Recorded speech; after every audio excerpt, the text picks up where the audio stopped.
Isa sa mga hamong kinakarap ng DepEd ang pagbibigay ng wastong edukasyon para sa mga katutubo sa malalayong lugar. Gaya na lang sa isang paaralan sa Palawan kung saan porsigido sila makatapos sa kabila ng kakulangan. May report si Mark Salazar.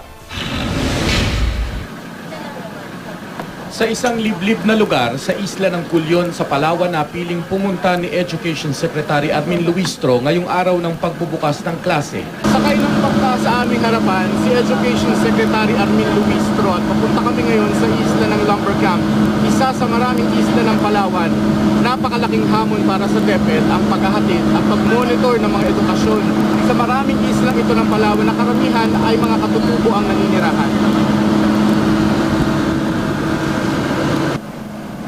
Para makapasok at makalabas sa islang ito, 1.5 oras kang magbabangka mula sa munisipalidad ng Culyon at 1.5 oras maglalakad sa bundok at gubat.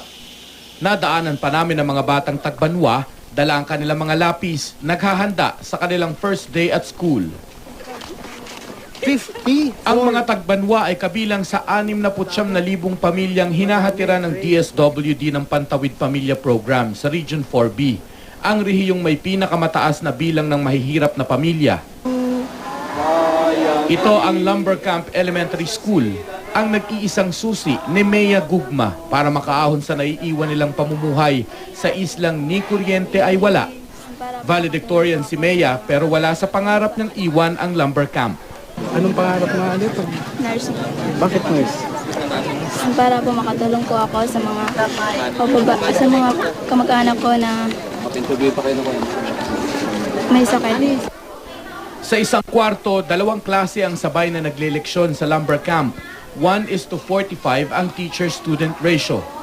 Dito, kapag nakatapos ka ng elementary, okay na. Dahil tatawid ka pa ng dagat kung gusto mong mag-high school sa munisipalidad ng Culyon. Sa tulong ng donasyon ng mga dating estudyante ni Brother Armin Luistro sa Lasal, may high school na rin ang Lumber Camp.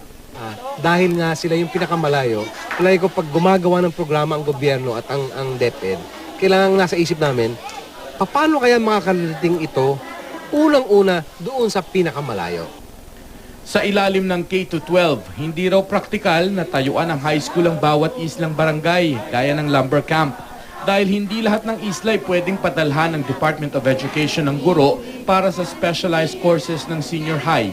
Pinag-aaralan na namin yung pamimigay ng mga bamboo na bisikleta, ng mga yellow boats, yung mga bangka para dun sa mga malalayong tumatawid pa ng dagat o kaya ay ng mga ilog.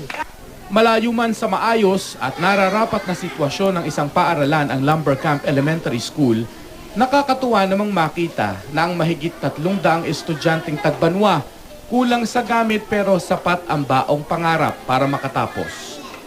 Mula sa Lumber Camp Island, Culyon, Palawan, Mark Salazar, GMA News.